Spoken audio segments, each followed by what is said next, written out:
You're listening to Ecosysteming, the podcast redefining economic development through the lens of equitable entrepreneurship, 2 decades in the making. Join NC Idea's Tom Rue as he engages with entrepreneurs and experts who are challenging the status quo and driving lasting change.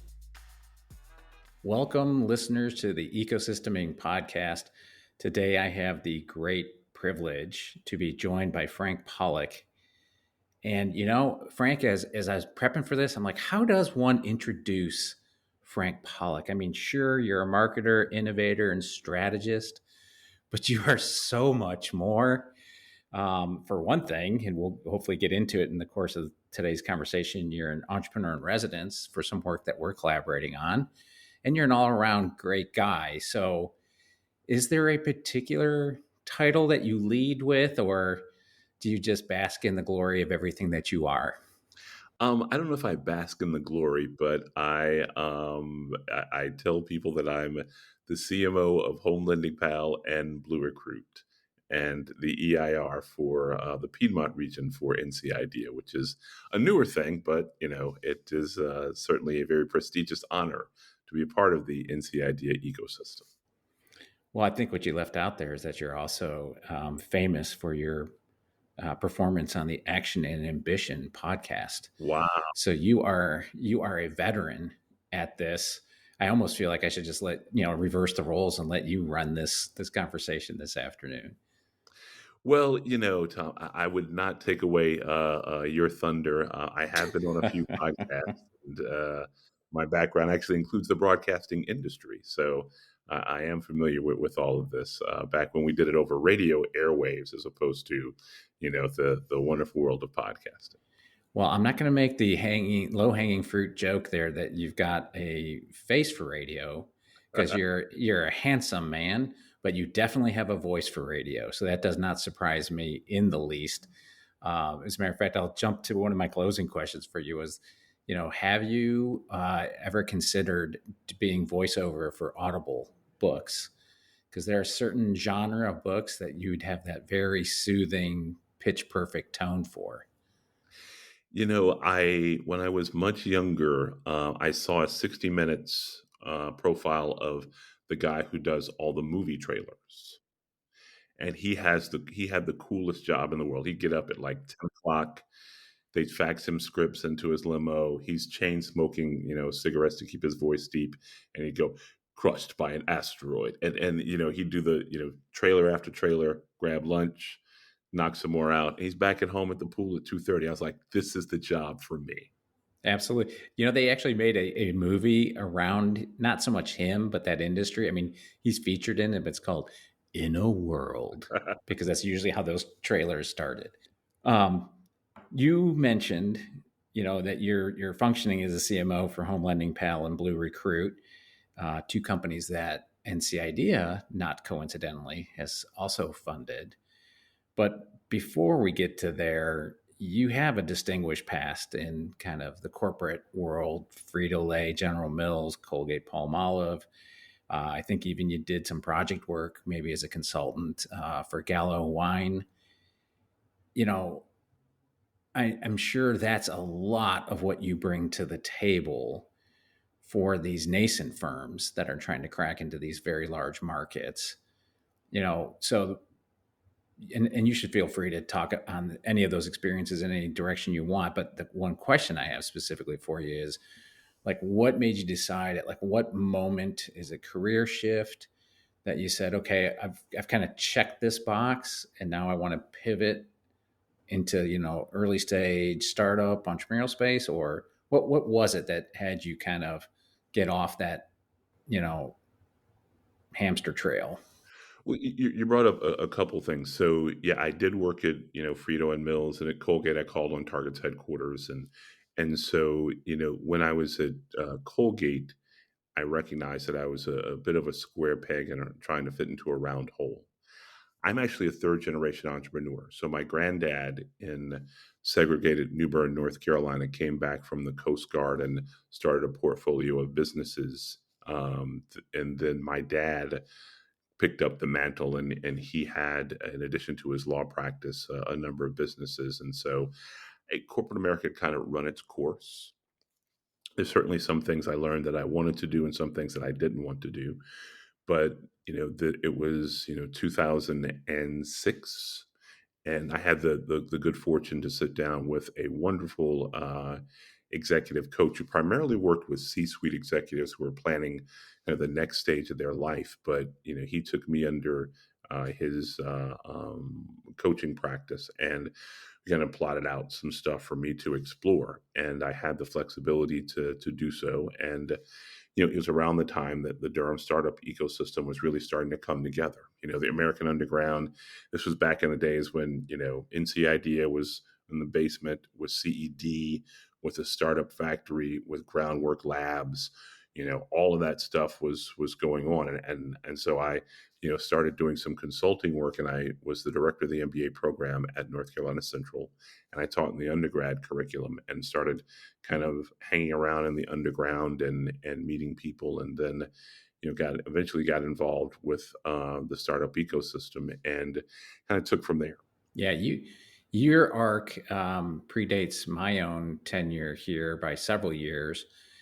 So, and I know in the time I've been here, which is going to be 9 years in March, we've seen a fair bit of change in the ecosystem, which means that's all that to say you've seen even more. I'm curious, the podcast is called Ecosysteming after all. Now, when we have the good fortune to have somebody like you, we get to kind of bifurcate the conversation and put useful nuggets out there for founders, and have some nutritional value for founders that tune in. But on the other side of that conversation, from an ecosystem standpoint, how would you characterize what you have witnessed since those heady days? When, like you said, NCID was in the basement. Things, people, organizations had been evolving. Just in the broadest sense, how would you characterize that arc? So I would say that the change from then, the ecosystem was more, it was a little more founder driven, and it was, really dev driven at that point. And so, it was one of the founders that would organize things. It was one of the founders who would kind of bring everybody together. And, since then, now you have so many different types of companies. It was almost exclusively SaaS and, healthcare technology. But, that has all, expanded. And then Nick Jordan and his shop, they were in the American Underground as well. And so, they were heavily influential because they were Smashing boxes. smashing boxes. So, but they were, Molly McKinley was around, and Margaret McNabb, and you had those catalysts who were bringing people together, and so it was still kind of wobbling, and there were Roderick Frizzell and I got together along with Khalid Hawthorne, and this was actually this time of the year. The New Me Accelerator took place, which was it was the first kind of accelerator that emphasized the diverse makeup of founders. And so we had a New Me Accelerator get together or meetup. We organized it here. We ended up making CNN's website because they profiled the accelerator. And that was kind of the first, effort. We were ahead of the curve. And so, once you got here and got more involved in making this both from Murphy to Manteo, but also, making sure that it is an inclusive ecosystem. Then we saw, a number of different folks who got involved and got engaged. But, the chamber was doing some stuff at that point to, talk about, joystick labs and, and idea labs, and John was wandering around being the curmudgeon that he is, and so yeah, I mean there was kind of there was kind of one epicenter, and this is where everything happened, but now it's spread out so much more. Duke has gotten more engaged, Carolina has gotten more engaged. NC State has built its ecosystem, and then shortly after the American Underground started to expand, then we had what was originally HQ Raleigh, and Raleigh's ecosystem started to grow and flourish, and then Chapel Hill eventually started to have its own ecosystem, and in typical fashion for the Triangle, we tried to work together, but we haven't come together in the way that we should. Yeah, that's we're not unique in that regard. I mean, I've literally done this work globally and certainly from coast to coast, and I would actually give us well above passing grades because, yeah, we're all still doing our little things, but there's a fair amount of what we euphemistically refer to as co-opetition, unlike certain other ecosystems where I've been in, like, that it's like absolutely not. They don't play nice. They see it as, your success comes at my expense, whether it's through going after the same sources of public funding or the same high potential companies that we want to serve and take credit for. So I hear you and I agree with everything you say, but I would just say soften it with a little perspective to say, but we still always collaborate, and that's that's fairly uncommon. I think there's communities. I've got friends from my time at Kauffman that are like down in the Dallas Fort Worth area. They're building a very collaborative ecosystem there. There's pockets here and there, around the country, but I think we do a pretty fair job at that. I want to go back to something you said, like, so that in the early days, you saw it as like the ecosystem work was, I think you said founder driven and dev driven. Do you think it's so? Is that to, first of all, let me check an assumption. So is that to imply that you don't see it so much as founder driven today? Well, let me make a very important distinction. So it was there were 5 or 6 founders. Taylor, for example, from Shoebox, who would organize a lot of stuff, and if they had friends that came in, they do like an event around a friend from San Francisco, or they were the people who were doing that kind of stuff, and I would contrast that with now, because you have a physical location, for example, with AU, and you just had the Fidelity Accelerator pitch day, and so because you have that infrastructure and the events surrounding it to catalyze it, I think while there are founders involved, the the team at AU is doing more of that stuff, as opposed to you know the 5 or 10 founders who would jump in and say, let's do X. And do you think that's a good thing? I think you can have all of the above, because like I did my graduate studies in Austin, and so I'm still lightly plugged into the Austin ecosystem. I lived in Dallas Fort Worth. I'm still plugged in a little bit into the Dallas Fort Worth. I lived in Minneapolis, and I see the Minneapolis and St. Paul, and so there's some instances where there are founders that do this, and there's some instances where there are entrepreneurial support organizations. At a certain point, the founders have to be founders, and so we can't do as much of the stuff as we would like. And then when you think about, when we had the first EIR programs here with Google and and so you had Doug and Talib, and I forgot the other fellow's name, but that's when we had people who were doing both, and they had an opportunity to really focus on both. But for a long time, Adam was helping to organize things, but you still had people like Matal Patel and Melissa Kennedy, who would organize startup weekends. And, John and Andy Roth would come and they would do, the pitch coaching.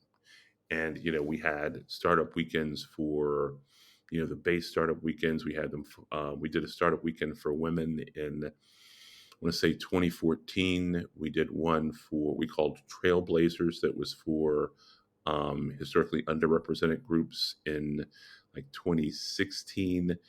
So there were still contributions coming from all parts, but now it's a little more, I think, ecosystem, both physical infrastructure and ecosystem, partners like NC Idea catalyzing more of the growth than it was just kind of founders organically saying, I don't know how to do this, and let's get together and talk about That's very cool. Speaking of organically getting something done, it just your mention, your reference to Startup Weekend. So I was at the Coffin Foundation when we basically helped launch that. The founder of Startup Weekend was a lovely young man from the Pacific Northwest. His name escapes me now, but he just was a surfer enthusiast. Like he had this idea. He approached Kaufman because of who Kaufman was at the time, and said, "Hey, I think it's got potential." We immediately, yep, agreed. Basically, bought him out, bought the IP around it, and set it free. And I remember one of the first startup weekends I attended was it was in Seattle, but hosted by Google.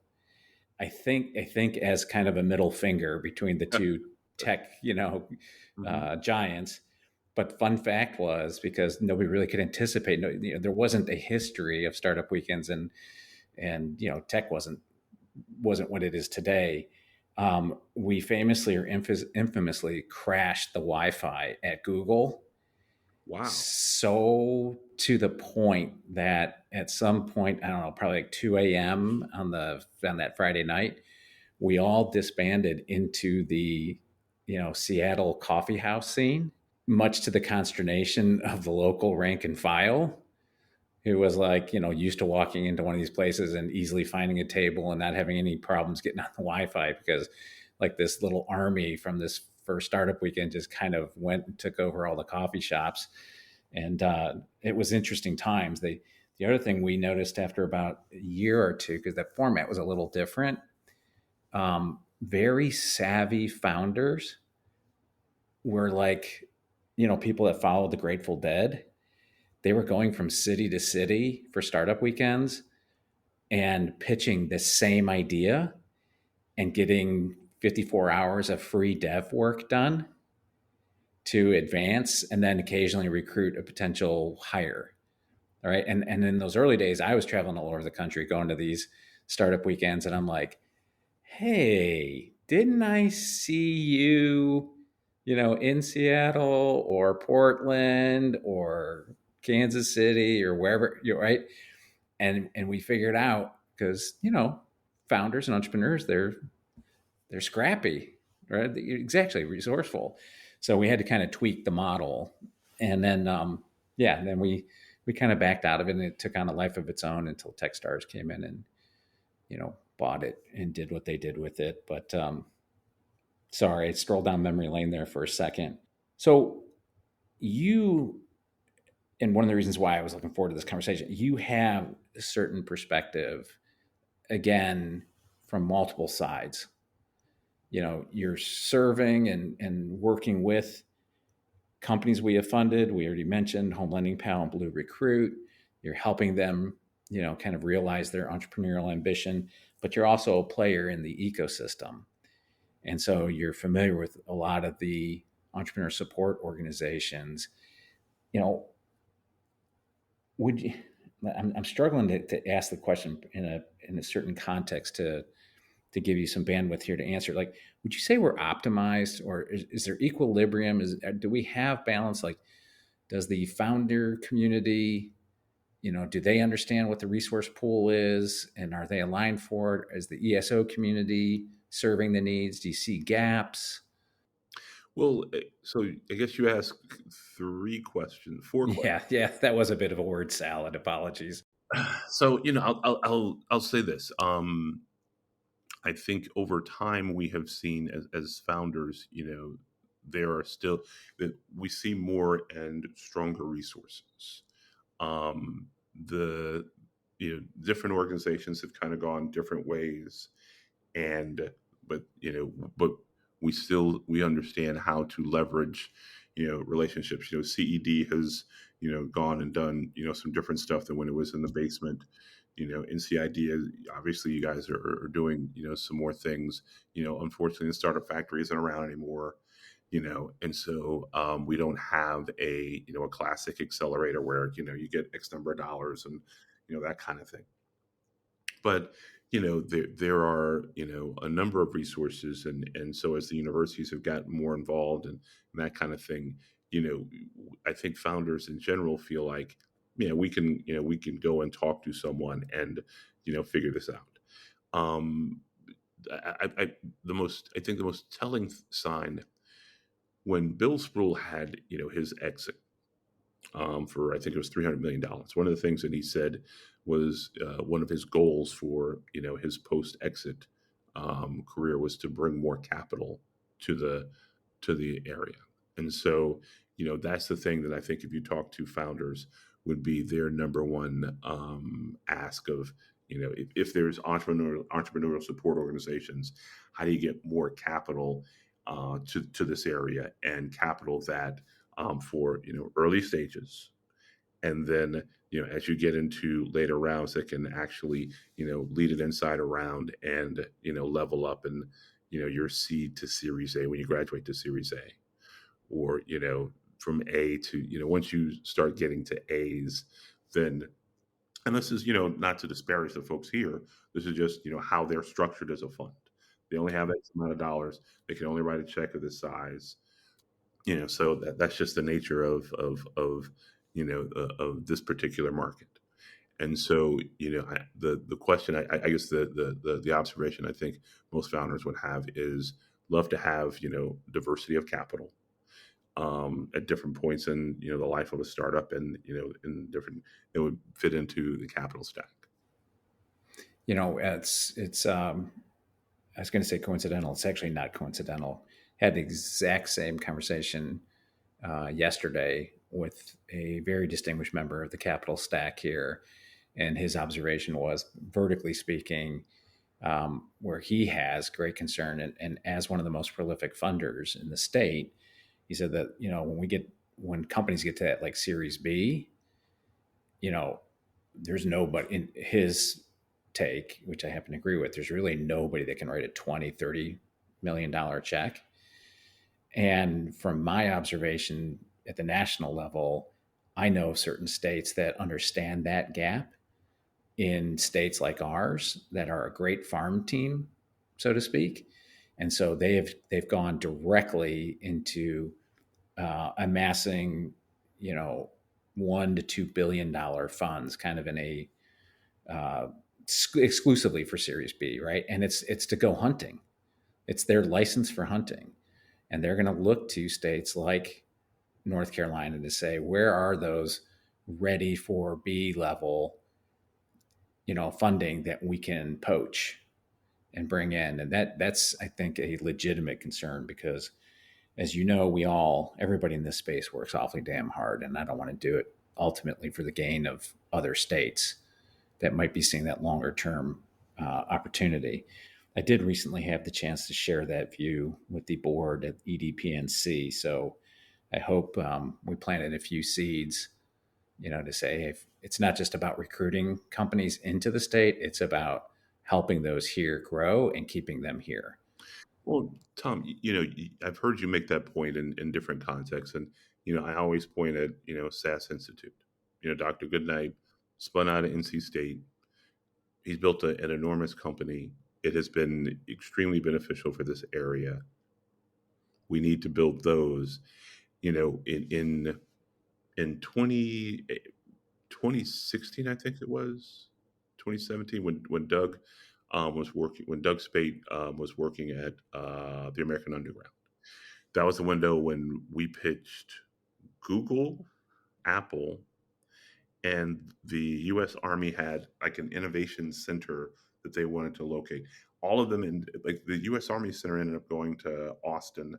Apple, I think, took a pass and then came later, and Google has also come later. But we rolled out the red carpet for them, and tried our best. But there's a ton to be said for investing in the local community. If we didn't have three terrific research universities, another group of universities with, so we have tons of young, innovative, creative people. Oh, that we do. Then let's let those young people do amazing things, and build the economy and the ecosystem with fantastic companies. They're not all going to work, but the experiences that those young people will get, they go to work at other companies, and help them grow, and eventually they may come back to entrepreneurship. You know, to kind of pile on that point, the Secretary of State recently released a report, and we featured it prominently at our summit that just happened in November.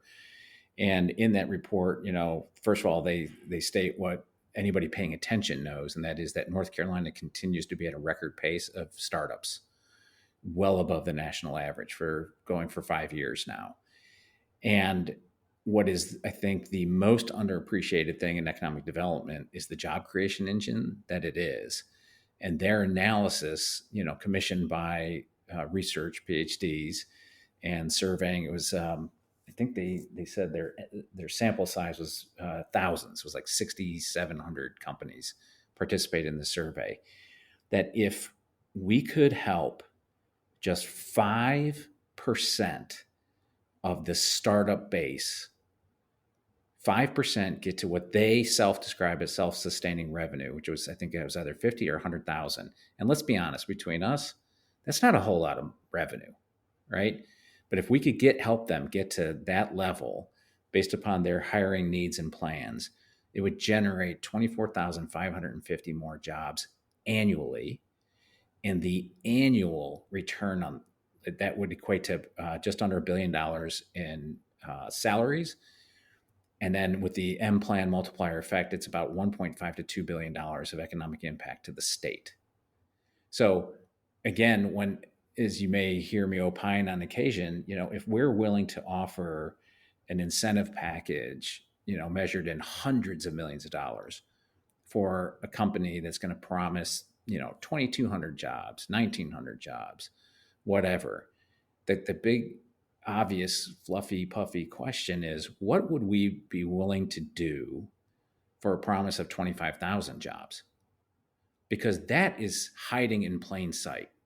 It's right in front of us. Now, what it doesn't do is it doesn't afford photo opportunities and ribbon cutting ceremonies and great pressers with, cool optics. But this is something that will provide immediate, year after year economic impact. And it's not one of these nebulous things that, like, oh, the ROI on that, you've got 32 years to make good on these promises, right? And nobody's doing the postmortem on these. Well, check that. There are organizations that do the analysis and the postmortem on these. And spoiler alert, they never, ever deliver as promised. So I think it's by hook or by crook, I got to figure out a way to make this a higher urgency, because if jobs are the coin of the realm, then we have to respect the data and see for a fact that it's existing. Then you have to have an entrepreneurship strategy. If you're an organization that's driven by job creation, then I would ask you, what's your entrepreneurship strategy? Because that's the most immediate way to do it. Anywho, Well said. I'm going to jump back over to the founder side, because you've been a reviewer for so many years of our grants. You see firsthand. I think you do pitch coaching as well. I mean, you wear so many hats, this. So it's a little bit of a packed question, so forgive that. But again, for founders that are listening, it's got tremendous value. If I were to ask you, what do, in particular, first-time founders, right? The serial folks, they start getting better after a couple iterations.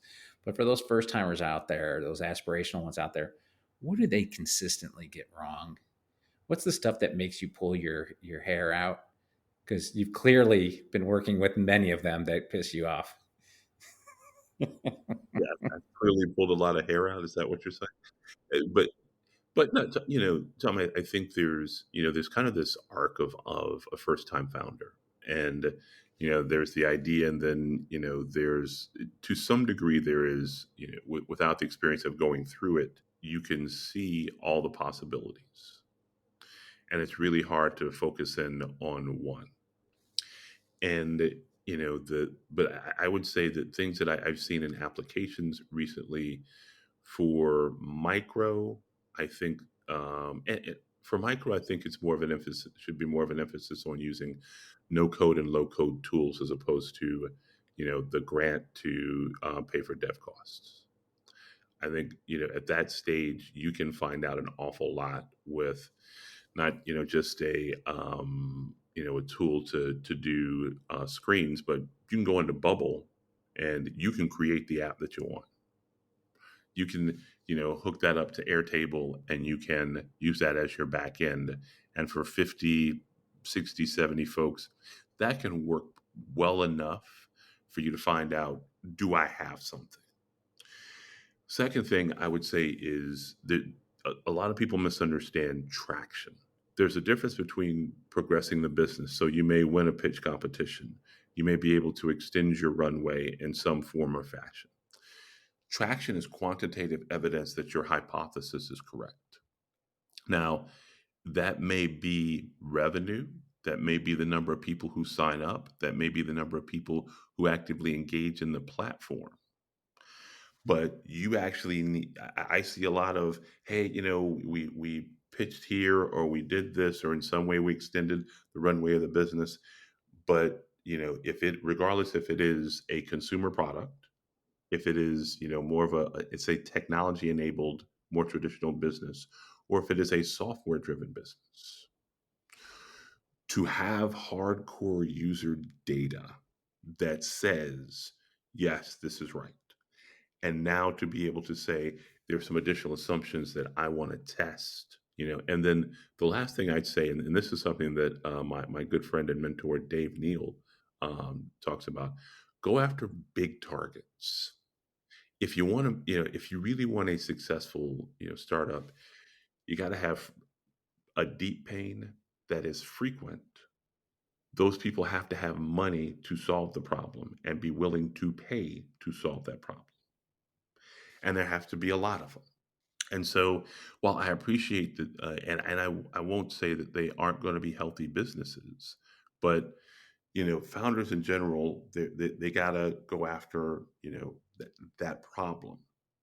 Um, Now, for specifically for the grant, making sure that they're clear for seed, making sure that we're clear around kind of their vision for the business, because unlike a VC that's saying one check has to repay the fund, seed is saying we want the business to get to specific levels.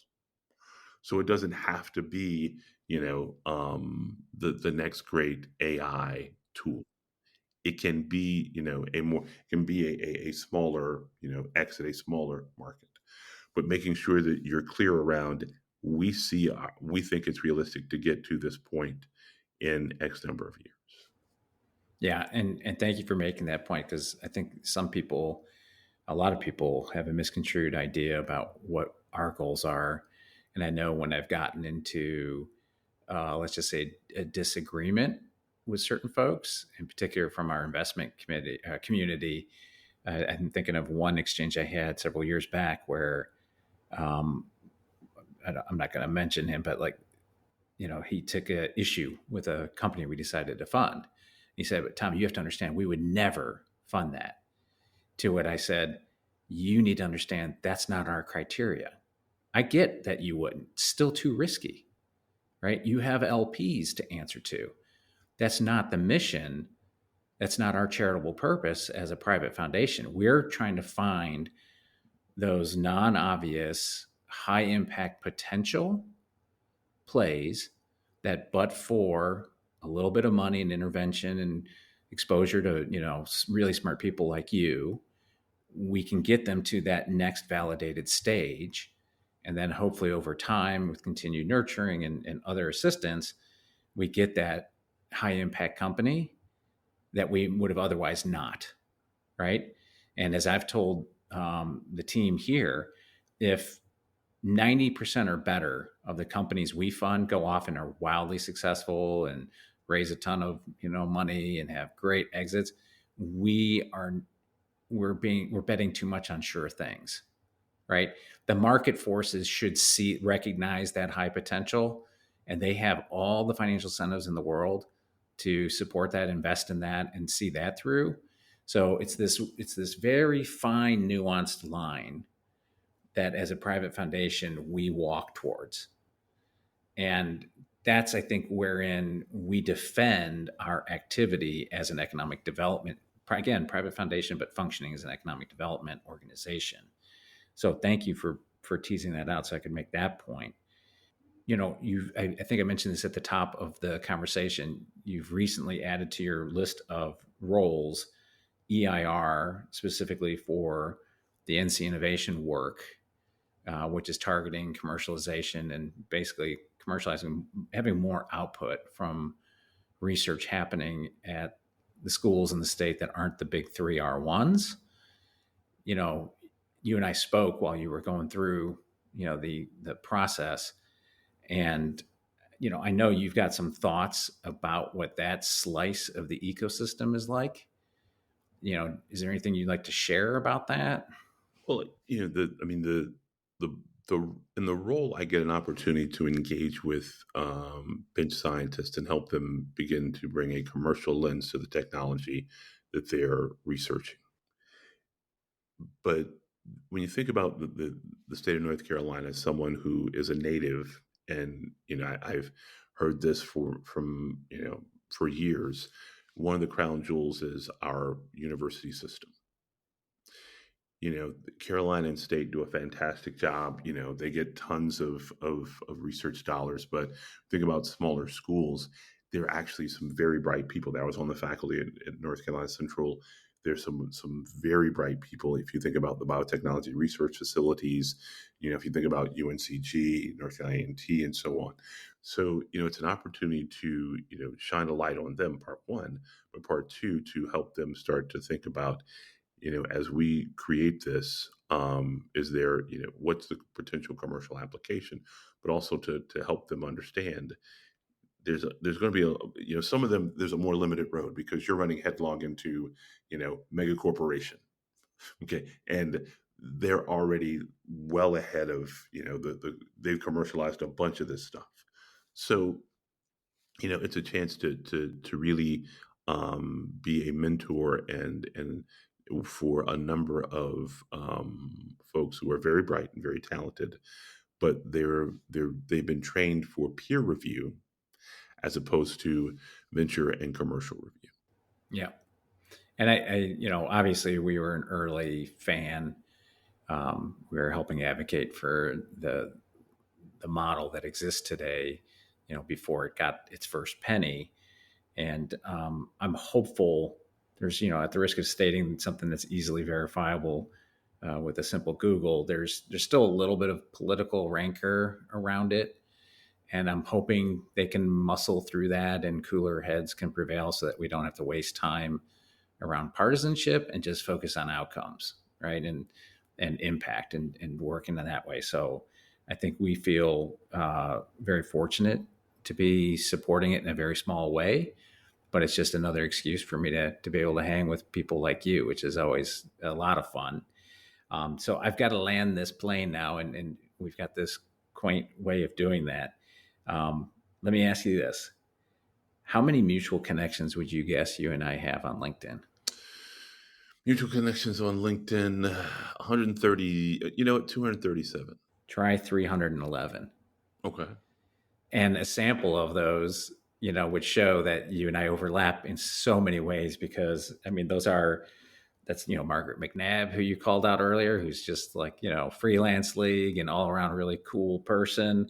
Desby McDaniel, Clinispan, another funded company of ours. Keith Daniels, Resilient Ventures, who we all co-work out of Provident right here. And the mayor of Durham, Leonardo Williams, we're both connected to. So it really spans from ecosystem players, and in the case of, Mayor Leo, even political players, to the companies that we serve, the founders that we both have the privilege to serve. So I want to thank you for being part of our journey. We're a lot better organization for your involvement, and in all seriousness, I can never thank the many people that help make the magic that we do to strengthen this thing of ours, and you're a big part of that. So thank you for that. No, it's been my pleasure. I've certainly learned a lot along the way and met some amazing people, on your team and in the community, and gotten to have some good conversations like this. Very cool. All right, Frank, thanks again, and y'all take care until we meet again. Stay connected with NC Idea on LinkedIn and Facebook, and subscribe to our newsletter for all the latest as we celebrate our 20th year. Catch new episodes of Ecosysteming every other Tuesday. Thanks for tuning in and being a part of this thing of ours.